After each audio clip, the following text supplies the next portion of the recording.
Hey everyone, welcome back to another SOAR episode from this season's theme of book trailers for books that provide food for thought. If you haven't already, be sure to listen to last week's episode on the book Inkheart. Today's book trailer is for The Jungle by Upton Sinclair, a classic about the harsh lives of immigrants and the disgusting aspects of the meat packaging industry.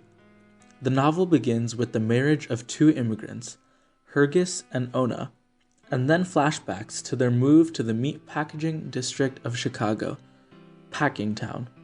They experience warm weather, find great jobs, and buy a house. Everything seems great. That is, until they find that monthly payments on the house are higher than expected. Hergis's father, Antinous, is forced to work to help with the payments, but sadly passes away due to unsafe working conditions at the meat packaging plant at which he works. Reduced hours and closures of factories don't exactly help the family's financial crisis either. Hergis gets injured at work and is forced to take up a poorly paying job at a fertilizer plant, and then learns that a foreman at his pregnant wife Ona's work has been extorting her, so he assaults him and gets put in jail for a month.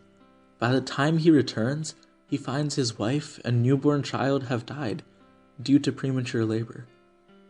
He then finds work at a steelworks, but he then finds that his son has died due to a flood one day on the way back home from work. Hergis has already lost so much and suffered so much. Will he lose anything else? Will he ever get a decent job?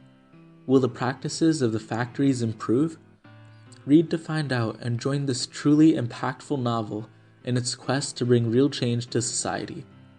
For me, I felt that this book was an incredibly powerful testament to the need to improve conditions for immigrants and in factories, especially meat packaging plants. I really loved how this book was actually able to affect real change by causing the establishment of the FDA and some acts that improved conditions and standards for the handling of food. This book is full of satire, struggle, change, friendship, family, horror, perseverance, sadness, adventure, hope, and is truly a book that I would recommend, though it is a bit more on the heavy side. Thank you so much for listening. If you enjoyed today's episode, be sure to leave a rating and a review, and to spread the word about SOAR to help achieve its goal of promoting reading. I implore you to soar.